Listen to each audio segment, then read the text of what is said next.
हाय friends, नमस्कार, जय Jagannath. Welcome to my channel dancer Susmita. मु आशा करुच्ची कि आपण मैंने समस्ते बहुत भल थे। आम मैंने बहुत भल अच्छु। आज ब्लॉग रे आपण मैंने दुकान देखा पाँच। मु दुकान आसी तो सौदा पत्र आसिक एमती छिनछत्र पड़ा तो मुझे भाविली थोदेवी आउ भिड भी घरे मु रोनी ना भिड भी करें तो मुझे भाविली कि थोबी ता संगे संगे भिड भी करदेवी। तो फोन को थोदे मुझे भिड भी स्टार्ट करने आ मझे लोक भी जन जन आसुँच भी सौदा दौर सौदा थोचे भिड करुँच सबू किसी करुँच। तो आपण मैंने वीडियो को एंजॉय करंतु कौन हो भाई कौन को लिखुची।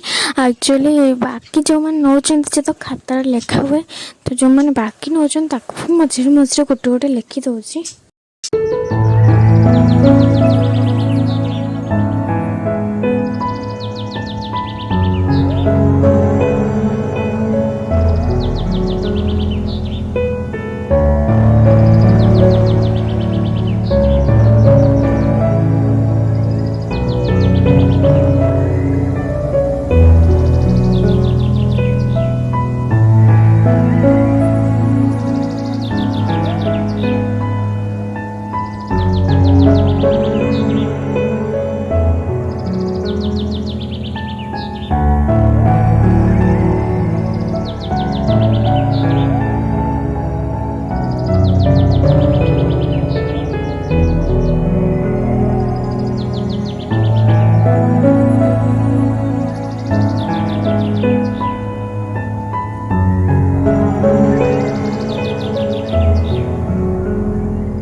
କାମ ସବୁ ସରିଲା ମୁଁ ଘରକୁ ପଳେଇ ଆସିଲାଣି। ଆଉ ଆଜି ହେଇଛି ପଖାଳ, ମାଛ ଭଜା, ପିଆଜ। ତ ଆମେ ଖାଉଛୁ, ଆଗକୁ କ'ଣ ହେଉଛି ଦେଖାଉଛି। ଆଉ ଆମର ଖାଇବା ସହିତ ଝିଅର ଦେଖନ୍ତୁ ଫୋନ୍ ଦେଖା ଚାଲିଛି। ତାକୁ ଏଇଥିପାଇଁ ସବୁବେଳେ ସୋଦା ହୁଏ, କିନ୍ତୁ ସେ ଜମା ବି ଶୁଣେନି। ଯେତେ ଚାହେଲେ ଖାଇଲା ବେଳେ ତା ହାତରେ ଗୋଟେ ଫୋନ୍ ଆପଣମାନେ ଦେଖିବେ। ତ ଏଇନେ ସନ୍ଧ୍ୟା ହେଇଗଲାଣି, ସନ୍ଧ୍ୟା ସେ 4ଟା-5ଟା ହେଇଗଲାଣି। ଆଉ ବାପା ଯାଇଥିଲେ ହାଟକୁ, ଆଣିଛନ୍ତି ଅଣ୍ଡା ରୋଲ୍। ଆମେମାନେ ୟାକୁ ଖାଉଛୁ, ଧୀରେ ଧୀରେ କଲି ଖାଉଛୁ। ଗୋଟାକୁ ତ 50 ଟଙ୍କା ହେଲାଣି। ତ ଆମେମାନେ 2ଟା ଖାଇପାରୁନା, ଗୋଟାକୁ ଅଧା ଅଧା କରି ଖାଇଦେବୁ, କିଛି ନାହିଁ। କିନ୍ତୁ 2ଟା ଖାଇଲା ବେଳକୁ ଆମେ ଜମା ବି ଖାଇପାରୁନୁ। ଯେତେ ଚାହେଲେ ଟିକେ ବଳିବ, ଆଉ ବଳିଲେ କିଏ ଖାଇବ? ଅଣ୍ଡା ରୋଲ୍ ଆମ ଘରେ ବି କେହି ବେଶୀ ଖାଆନ୍ତିନି, କେବଳ ଆମ ପାଇଁ ହିଁ ଆସେ। ଆଉ ଆମେମାନେ ତ 2ଟା ଖାଇପାରିବୁନି, ତ ସେଥିପାଇଁ ଗୋଟେ ହିଁ ବାପା ଆଣିଛନ୍ତି। ଆଉ ଥରେ ଏମିତି ଆଣିଥିଲେ, ତ ଆମେ ଖାଇପାରିଲୁନି। ଆଉ ମୁଁ କହିଥିଲି କି ନାଇଁ ତୁମେ ଆଉ 2ଟା ଆଣିବନି, ଯଦି ବା ଆଣିବ ଗୋଟେ ହିଁ ଆଣିବ। 2ଟା ତ ଆମେ ଖାଇପାରୁନୁ। ଆଉ ଘରେ ଆମର ବେଶୀ କେହି ଖାଇବେନି ଅଣ୍ଡା ରୋଲ୍, କାହାକୁ ବି ଭଲ ଲାଗେନି। ତ ବହୁତ ଆଣିକି କ'ଣ ହେବ, ଗୋଟେ ଆଣିଲେ ହିଁ ଆମର ହେଇଯିବ। ତ ଆମେମାନେ ଅଣ୍ଡା ରୋଲ୍କୁ ଏନ୍ଜୟ କରୁଛୁ। ବହୁତ ଟେଷ୍ଟ ଥିଲା ଅଣ୍ଡା ରୋଲ୍ଟାର। ଆଉ ଏଥିରେ କ'ଣ ସବୁ ପଡ଼ିଛି, ଅଣ୍ଡା, ମଇଦା ଏମିତି ସବୁ ପଡ଼ିଛି।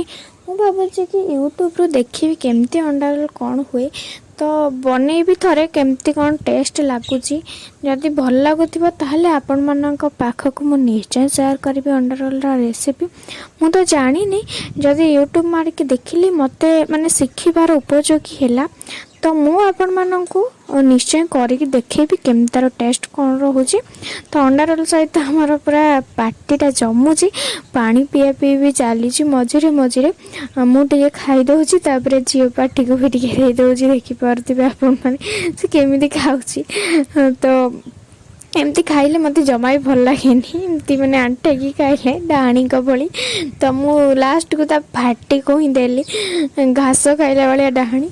ତ ଫାଇନାଲି ଆଜିର ବ୍ଲଗ୍ଟି ଏଇଠି ଏଣ୍ଡ କରୁଛି। ଦେଖା ହେବ ଏକ ନ୍ୟୁ ବ୍ଲଗ୍ରେ। ରହୁଛି, ନମସ୍କାର, ଜୟ ଜଗନ୍ନାଥ।